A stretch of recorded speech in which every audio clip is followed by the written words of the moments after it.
চিল্লাবেন আল্লাহু আকবার। আল্লাহ তাআলা সূরাতুল বাকারার 23 নম্বর আয়াতের ভিতরে তার বান্দাদেরকে জানায় দেন, ও আমার বান্দারা, আমি এমন একটি কিতাব তোমাদের মাঝে দিয়েছি এবং কিতাব দিয়ে চ্যালেঞ্জ ছুড়ে দিয়েছি। এই কিতাবের ভিতরে কোনো ভুল নাই, এই কিতাবের ভিতরে কোনো সন্দেহ নাই। চিল্লা বলেন ঠিক কিনা? এই কিতাবের ভিতরে ভুল আছে? আল্লাহ তাআলা বললেন এই কিতাবের মধ্যে, এই কিতাব নয়, এই কিতাবের মধ্যে 114টি সূরা আছে। 114টি সূরার মধ্যে সব থেকে ছোট সূরার নাম কি? সূরাতুল কাউসার। কথা ঠিক কিনা বলেন? সূরাতুল কাউসার। সূরাতুল কাউসারের মতো একটি সূরা বানায় দেখাও। এই কোরআনের সূরাতুল কাউসারের ভিতরে একটি ভুল বের করে দেখাও। ওই তৎকালীন সময় কাফের এবং মুশরিকরা তারা গবেষণা শুরু করলো। সকল সাহিত্যিক মিলে, কবি মিলে, সকল দার্শনিক মিলে গবেষণা করে সূরাতুল কাউসারের ভিতরে, এই কোরআনের ভিতরে একটি ভুল আজও পর্যন্ত কেউ বের করে দেখাতে পারে না। এই কথা ঠিক কিনা বলে? ও মুসলমান ইমানদার আল্লাহর গোলাম, ওই ফ্রান্সের doctor Maurice Bucaille, doctor Michael এইসাহার্ট, নীল আর্মস্ট্রং, এইভাবে কত সাহিত্য, কত কবি, কত দার্শনিক, কত গবেষক এই কোরআনের ভুল বের করার জন্য আসছে। কিন্তু কোরআনের ভুল বুঝতে, কোরআনের ভুল খুঁজতে এসে নিজেদের জীবনের ভুল ধরা পড়ে এই কোরআনের কাছে আত্মসমর্পণ করে ইসলামের সুশীতল ছায়ায় তারা আশ্রয় গ্রহণ করেছে। কথা ঠিক কিনা বলেন? এজন্য মহান আল্লাহ তাআলা মহাগ্রন্থ আল কোরআনুল কারীমের সূরাতুল বাকারার 24 নম্বর আয়াতের ভিতরে আল্লাহ তাআলা বলেন, ফাইল্লাম তাফআলু ওয়া লান তাফআলু ফাত্তাকুন নারাল্লাতী ওয়াকুদুহান নাস ওয়াল হিজারা উইদ্দাত লিল কাফিরিন। চিল্লাবেন আল্লাহু আকবার। আল্লাহ তাআলা বললেন, ও যত সাহিত্য আছো, যত কবি আছো, যত গবেষক আছো, শুনে নাও, জেনে নাও, এই কোরআনের ভুল কেউ বের করতে পারে নাই। কিয়ামত পর্যন্ত এই কোরআনের ভুল কেউ বের করতে পারবে না। ঠিক কিনা বলেন? এই কোরআনের ভুল কেউ বের করতে পারবে? এই কিতাব থেকে কেন আলোচনা করব? এক নাম্বার কারণ, এই কিতাবের ভিতরে কোনো ভুল, এই কিতাবের ভিতরে কোনো ভুল, যেই কিতাবের ভিতরে ভুল আছে, সন্দেহ আছে, ওই কিতাব থেকে আমরা আলোচনা করব না। যেই কিতাবের ভিতরে ভুল নাই, সংশোধন নাই, সন্দেহ নাই, ওই কিতাব থেকে আমরা আলোচনা করব এবং আলোচনা শুনবো। কথা ঠিক কিনা বলেন? দুই নাম্বার কারণ, এই কিতাব থেকে কেন আলোচনা শুনবো?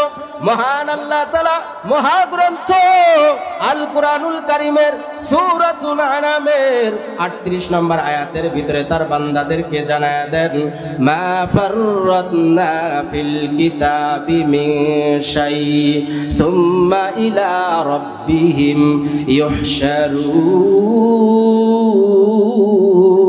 ইউহশারুন। আল্লাহু আকবার।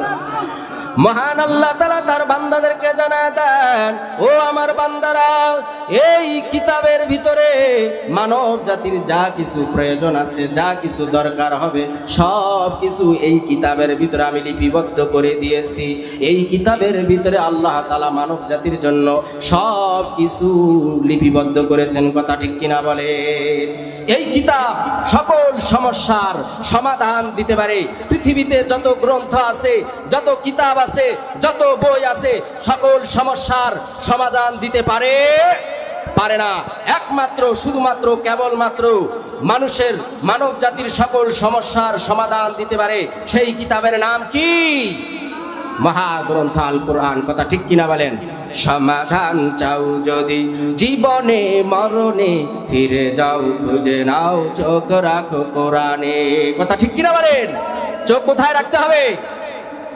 টেলিভিশনের পর্দায়, মোবাইলের স্ক্রিনে। সকল সমস্যার সমাধান যদি আমরা খুঁজতে চাই, তাহলে মহাগ্রন্থ আল কোরআনে আমাদের চোখ দিতে হবে। কথা ঠিক কিনা বলেন? সমাধান চাও যদি জীবনে মরণে, ফিরে যাও খুঁজে নাও চোখ রাখো কোরআনে। তবেই পাবে সুখ শান্তির ঠিকানা, তবেই পাবে সুখ শান্তির ঠিকানা, যদি মেনে নাও তুমি মনে প্রাণে।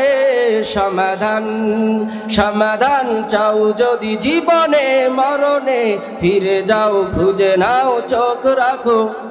বলেন বলেন, চোখ কোথায় রাখতে হবে?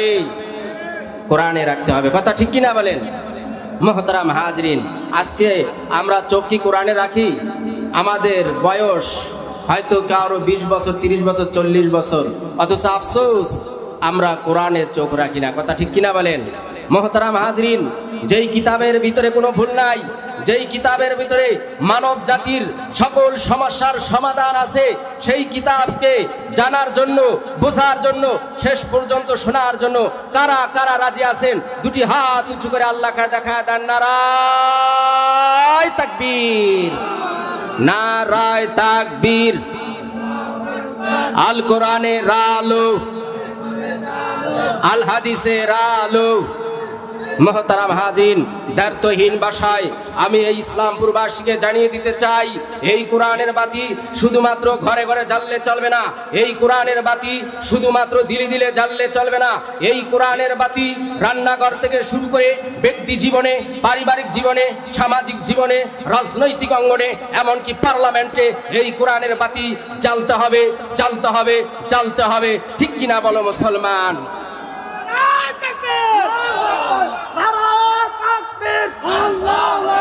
আল কোরআনের আলো, আল হাদিসের আলো, ইসলামের শত্রুরা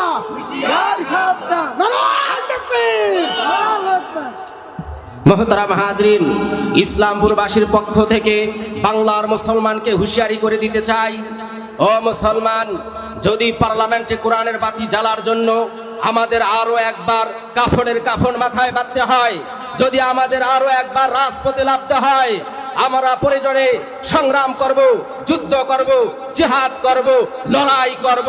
এই লড়াইয়ের জন্য কারা কারা প্রস্তুত আছেন? আবারও দুটি হাত উঁচু করে আমার আল্লাহকে দেখায় দেন। নারায়ে তাকবীর, নারায়ে তাকবীর, লিল্লাহি তাকবীর।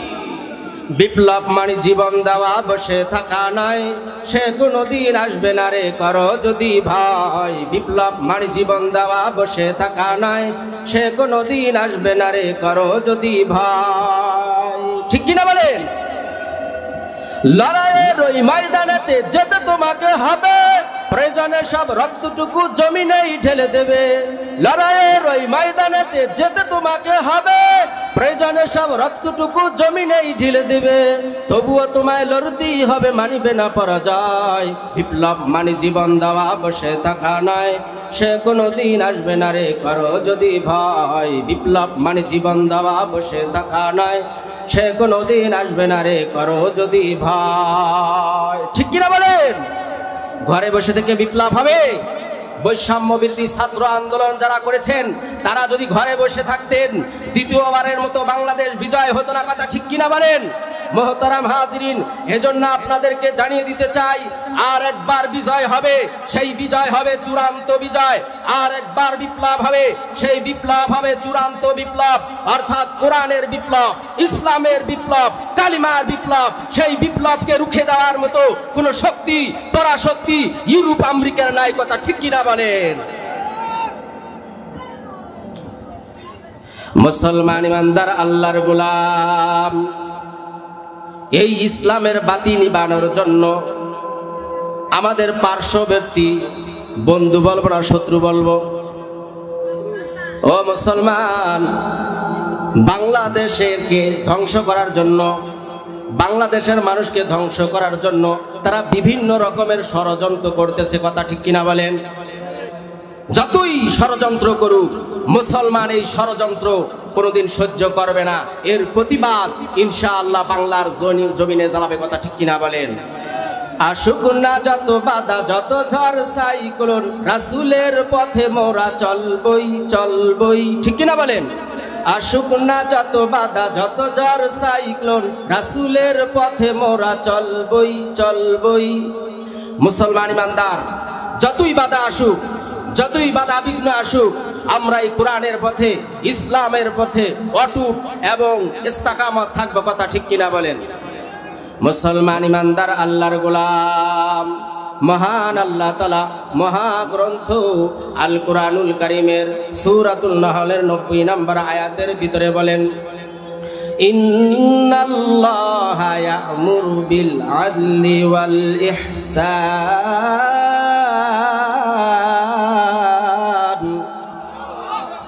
ওয়া ইতা'i যিল কুরবা ওয়া ইয়ানহা আনিল ফাহশাই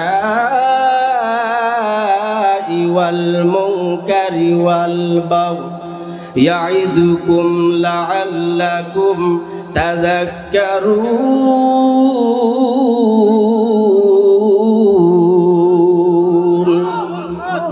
ও মুসলমান ইমানদার, আল্লাহর গোলাম, আল্লাহ তাআলা বলেন, ইন্নাল্লাহা ইয়া'মুরু বিল আদল, ইন্নাল্লাহ, নিশ্চয়ই আল্লাহ, ইয়া'মুরু অর্থাৎ আল্লাহ আদেশ করেছেন। কিসের আদেশ করেছেন? বিল আদল। মুফাসসিরিন ইকরাম এই বিল আদল এর অর্থ করেছেন, মুফাসসিরিন ইকরাম বলেন বিল আদল এর অর্থ হচ্ছে ইনসাফ প্রতিষ্ঠিত করা। ইনসাফ কিভাবে প্রতিষ্ঠিত হবে? সমাজে যদি আমরা ইনসাফ প্রতিষ্ঠিত করতে চাই, তাহলে ইবনে আরবি বলেন যে প্রত্যেকের উপরে প্রত্যেকের যেই পাওনা আছে, হক আছে, যদি প্রত্যেকের উপরে যেই পাওনা এবং হক, এই পাওনা এবং হক প্রত্যেকেই যদি প্রত্যেকের হককে যথাযথভাবে আদায় করেন, তাহলে সমাজের ভিতরে, দেশের ভিতরে, রাষ্ট্রের ভিতরে ইনসাফিয়াত কায়েম হবে। কথা ঠিক কিনা বলেন? একটু জিকির করি, লা ইলাহা, জোরে জোরে।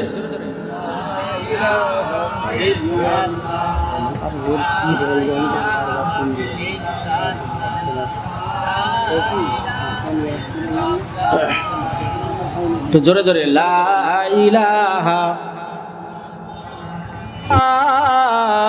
ইলাহা ইল্লাল্লাহু মুহাম্মাদুর রাসূলুল্লাহ সাল্লাল্লাহু আলাইহি ওয়াসাল্লাম।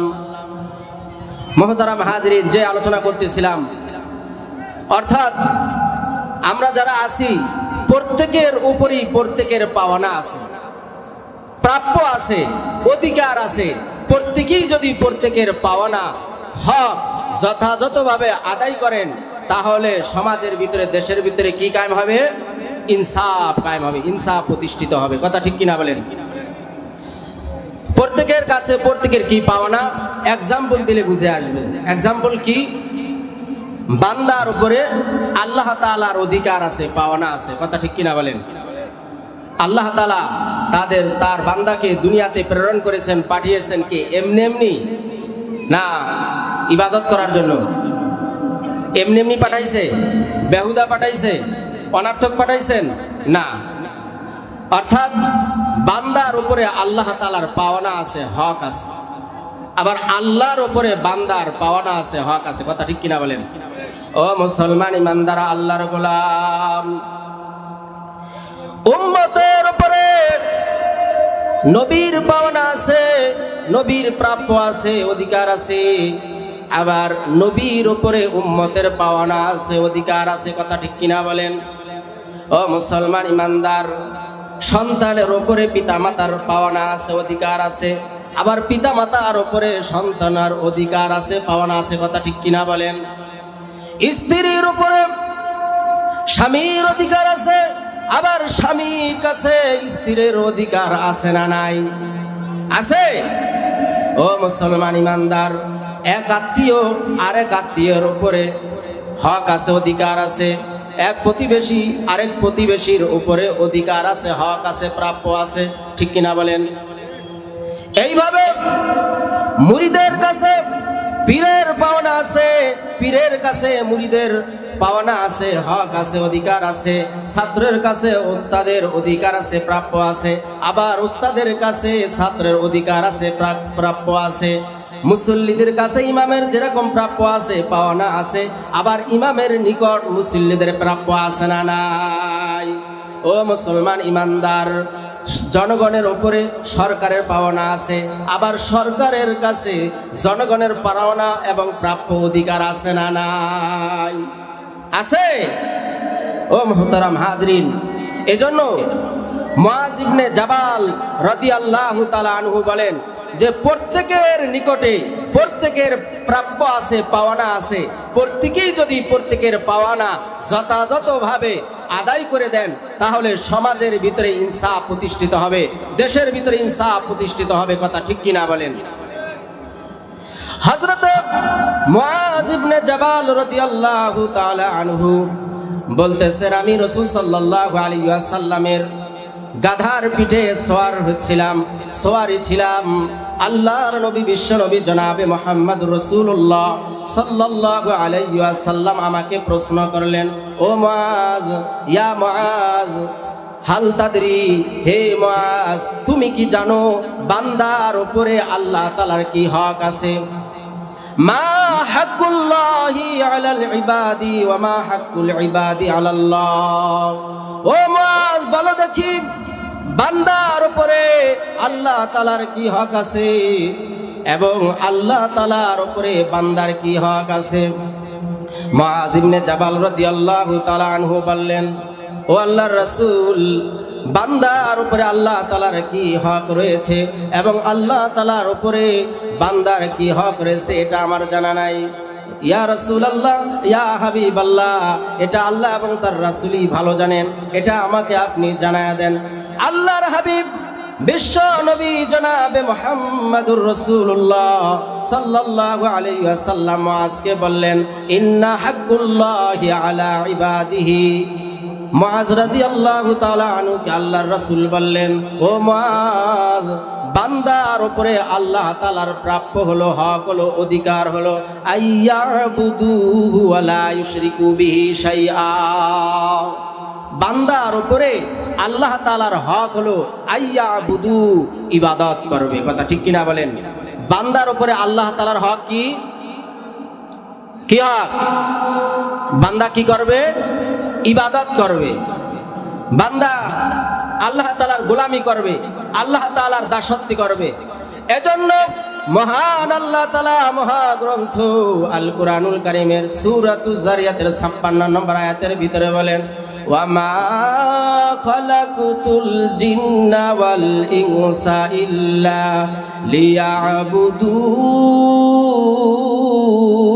লিয়াবুদুন। চিল্লায় বলেন আল্লাহু আকবার। আল্লাহ তাআলা বললেন, ও আমার বান্দারা, আমি দুনিয়াতে তোমাদেরকে এমনি এমনি পাঠাই নাই, বেহুদা পাঠাই নাই। তোমরা আমার ইবাদত করবে, গোলামি করবে, আমার দাসত্ব করবে। আমার গোলামি ছাড়া, আমার ইবাদত ছাড়া অন্য কারো গোলামি চলবে না। কথা ঠিক কিনা বলেন? অন্য কারো গোলামি চলবে? আমরা তো দলের গোলামি করি, আমরা তো নেতা নেত্রীর গোলামি করি, ইবলিসের এবং শয়তানের গোলামি করি। কথা ঠিক কিনা বলেন? গোলামি চলবে কার? শুধুমাত্র কেবলমাত্র আল্লাহর। কথা ঠিক কিনা বলেন? এজন্য মহান আল্লাহ তাআলা মহাগ্রন্থ আল কুরআনুল কারীমের ভিতরে বলেন, কুল ইন্না সালাতি ওয়া নুসুকি ওয়া মাহইয়ায়া ওয়া মামাতি লিল্লাহি রাব্বিল আলামিন। চিল্লায় বলেন আল্লাহু আকবার। আমার নামাজ, আমার রোজা, আমার হজ, আমার বেঁচে থাকা, আমার মরে যাওয়া সব কিছু কার জন্য হবে? কার জন্য? দলের জন্য? দলের জন্য? কার জন্য? আল্লাহর জন্য। যদি আল্লাহর জন্য হয় তাহলে আমার ইবাদত, আমার গোলামি হবে আল্লাহর জন্য। কথা ঠিক কিনা বলেন? আর কোন দলের গোলামি আমাদের বাংলাদেশে চলবে না। হ্যাঁ, যারা আল্লাহর গোলামি করে, যারা আল্লাহর দাসত্ব করে, আমরা সেই দলের সাথে থেকে আমরা দলকে আমরা ইসলামকে বিজয় করব, উত্তীর্ণ করব। কথা ঠিক কিনা বলেন? একটু জিকির করি, লা ইলাহা ইল্লাল্লাহ।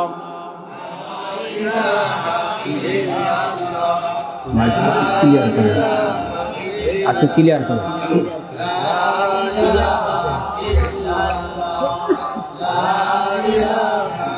ইল্লাল্লাহ, জোরে জোরে, লা ইলাহা লা ইলাহা ইল্লাল্লাহ লা ইলাহা ইল্লাল্লাহ ইল্লাল্লাহ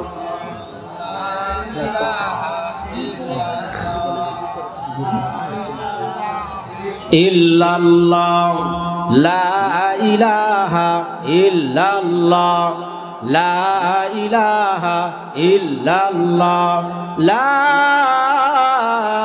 ইলাহা ইল্লাল্লাহ মুহাম্মাদুর রাসূলুল্লাহ সাল্লাল্লাহু আলাইহি ওয়াসাল্লাম। তাহলে গোলামি করতে হবে কার? আল্লাহ। কিন্তু আমরা তো নফসের গোলামি করি। আল্লাহর যদি ইবাদত করি, আল্লাহর যদি গোলামি করি, তাহলে মসজিদে এক কাতার মুসল্লি হতো না। কথা ঠিক কিনা বলেন? আমরা মন চাহে জিন্দিগির গোলামি করছি। আল্লাহ তাআলা আমাদেরকে আল্লাহ তাআলার খাঁটি গোলাম হিসাবে, বান্দা হিসাবে কবুল করুক। সকলে বলে আমিন। মুহতারাম হাজিরিন ও মুসলমান ইমানদার আল্লাহর গোলাম, যে আলোচনা করতেছিলাম, গোলামি করতে হবে, দাসত্ব করতে হবে একমাত্র আল্লাহর। এইভাবে সকলের উপরে সকলের পাওনা, যেই প্রাপ্য আছে, অধিকার আছে, বান্দা যদি আল্লাহর হক এবং আল্লাহর অধিকার পাওনা যদি আদায় না করেন, স্ত্রী যদি স্বামীর অধিকার আদায় না করেন, স্বামী যদি স্ত্রীর অধিকার আদায় না করেন, সন্তান যদি পিতামাতার অধিকার আদায় না করেন, আবার পিতামাতা যদি সন্তানের হক আদায় না করেন, তাহলে আল্লাহর রসুল কি বলছেন দেখেন। সাহাবাদেরকে বললেন, ও আমার সাহাবারা, বলো দেখি সব থেকে নিঃস্ব কোন ব্যক্তি, অসহায় কোন ব্যক্তি? সাহাবারা বললেন, ইয়া রাসূলুল্লাহ, ইয়া হাবিবাল্লাহ, সব থেকে অসহায় হলো, নিঃস্ব হলো ওই ব্যক্তি যার টাকা নাই, পয়সা নাই, অর্থ নাই, সম্পদ নাই, যার বাড়ি গাড়ি নাই, যার জমি জায়গা নাই, সেই হলো সব থেকে অসহায়, সেই হলো সব থেকে নিঃস্ব, সেই হলো সব থেকে দরিদ্র। ও মুসলমান ইমানদার আল্লাহর গোলাম, যদি আমি আপনাদেরকে জিজ্ঞাসা করি সব থেকে গরিব এবং অসহায় কোন ব্যক্তি, আপনারা কি জবাব দেবেন? কি জবাব দেবেন? একই তো জবাব দেবেন, ঠিক কিনা বলেন? যে যার টাকা নাই, যার পয়সা নাই, যার বাড়ি গাড়ি নাই, যার অর্থ নাই, যার সম্পদ নাই, যার জায়গা জমি নাই, সেই হলো সব থেকে বেশি অসহায়, সেই হলো সব থেকে বেশি গরিব এবং দরিদ্র। কথা ঠিক কিনা বলেন? অথচ আল্লাহর নবী কি বলেন?